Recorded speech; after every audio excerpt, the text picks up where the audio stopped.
مگر اس سے بھی زیادہ اہم بات یہ ہے کہ کپڑے کو رنگنے والے تقریباً تمام رنگ اور فنشنگ میں استعمال ہونے والے کیمیکلز وہ مکمل طور پر درآمد کیے جاتے ہیں۔ کیا مطلب وہ پاکستان میں نہیں بنتے؟ جی نہیں، وہ پاکستان میں نہیں بنتے۔ ایک منٹ، یہ تو بہت حیران کن بات ہے۔ اگر رنگ اور کیمیکلز باہر سے آتے ہیں تو کیا اس کا مطلب یہ ہے کہ جب بھی ڈالر اوپر جاتا ہے ہمارے کپڑے بنانے کی لاگت بھی بڑھ جاتی ہے، چاہے کپاس پاکستان میں ہی کیوں نہ اگ رہی ہو؟ بالکل، یہی وہ نقطہ ہے جسے اکثر لوگ سمجھ نہیں پاتے۔ فرض کریں پچھلے سال ایک کمپنی رنگ اور کیمیکلز پر $10 لاکھ خرچ کرتی تھی۔ ٹھیک۔ اگر اس وقت ڈالر $280 کا تھا تو یہ خرچہ $28 کروڑ بنتا تھا۔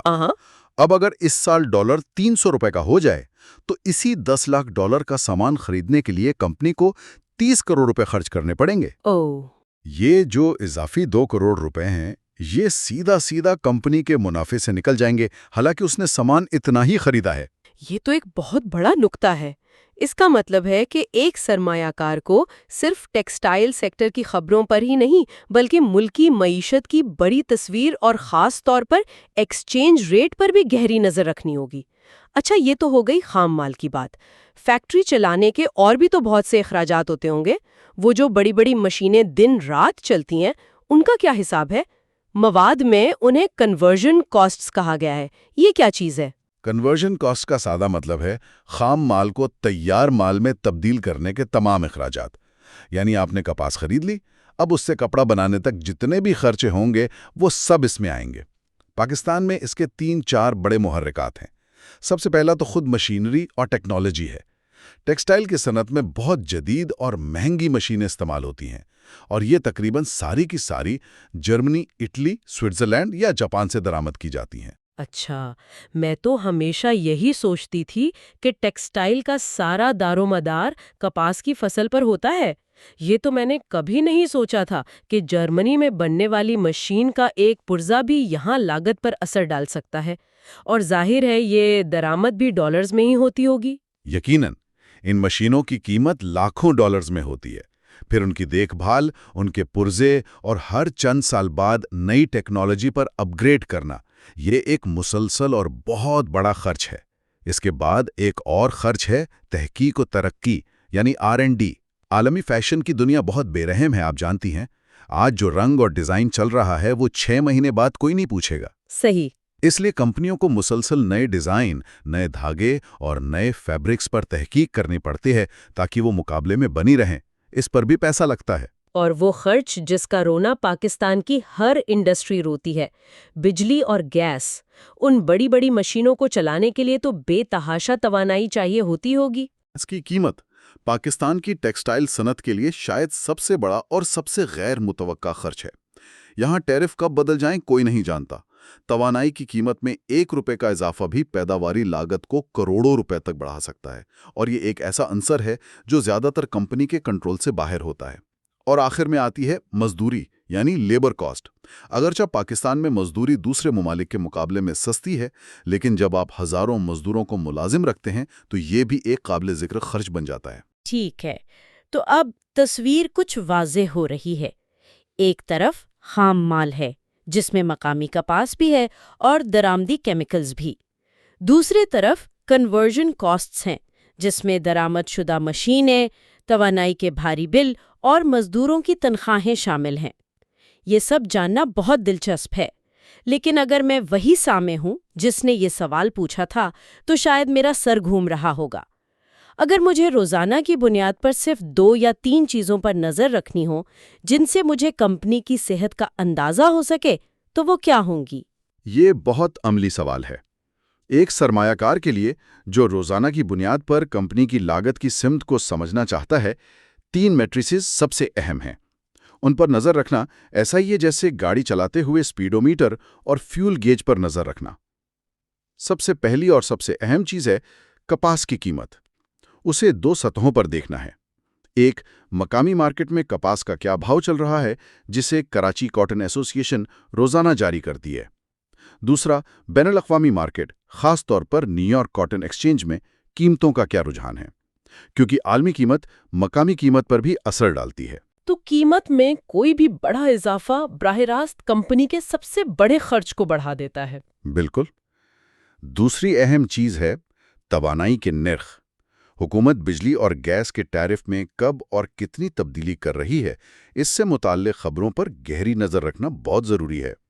نیپرا جب بھی بجلی کی قیمتوں میں رد و بدل کا اعلان کرتا ہے، اس کا سیدھا اثر ٹیکسٹائل ملوں کے بیلنس شیٹ پر پڑتا ہے۔ اور تیسرا، اور جیسا کہ ہم نے بات کی، شاید سب سے اہم بیرومیٹر ایکسچینج ریٹ ہے، یعنی ڈالر کے مقابلے میں روپے کی قدر۔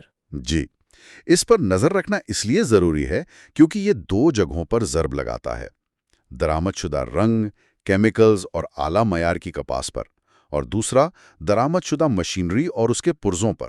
اگر روپیہ کمزور ہوتا ہے تو یہ تمام چیزیں راتوں رات مہنگی ہو جاتی ہیں۔ بہت خوب، یعنی کپاس، توانائی اور ڈالر، یہ تین وہ ڈرائیورز ہیں جو اس انڈسٹری کی گاڑی کو چلا رہے ہیں۔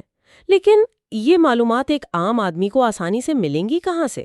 کیا کوئی مخصوص ویب سائٹس یا ادارے ہیں جن پر نظر رکھنی چاہیے؟ خوش قسمتی سے آج کے دور میں یہ تمام معلومات عوامی طور پر دستیاب ہیں، بس معلوم ہونا چاہیے کہ دیکھنا کہاں ہے۔ روزانہ کی کاروباری خبروں، خاص طور پر کپاس کی مقامی قیمتوں اور صنعتی تجزیوں کے لیے پاکستان کا اخبار بزنس ریکارڈر بہترین ذریعہ ہے۔ اچھا، ان کی ویب سائٹ پر یہ سب مل جاتا ہے؟ جی، ان کی ویب سائٹ پر کوموڈٹی کی قیمتیں روزانہ اپڈیٹ ہوتی ہیں۔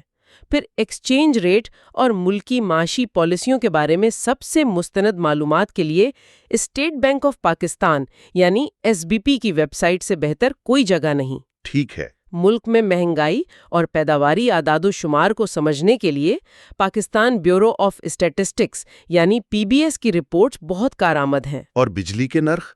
بجلی کے نرخوں میں کسی بھی تبدیلی کی پیشگی اطلاع اور فیصلوں کے لیے نیپرا کے اعلانات پر نظر رکھنی چاہیے۔ صنعت سے متعلق مخصوص خبروں، حکومتی پالیسیوں پر ان کے رد عمل، ان سب کے لیے صنعتی ایسوسی ایشنز جیسے آل پاکستان ٹیکسٹائل ملز ایسوسی ایشن یعنی APTMA کی پریس ریلیز اور رپورٹس بہت مفید ہوتی ہیں۔ کی کریڈٹ ریٹنگ جاننی ہو تو پیکرا یعنی PSCRA جیسی کریڈٹ ریٹنگ ایجنسیوں کی رپورٹس کا مطالعہ کیا جا سکتا ہے۔ زبردست، یہ تو ایک سرمایہ کار کے لیے مکمل روڈ میپ بن گیا۔ یعنی معلومات ہر جگہ بکھری پڑی ہیں، بس اسے جوڑ کر ایک بڑی تصویر بنانے کی ضرورت ہے۔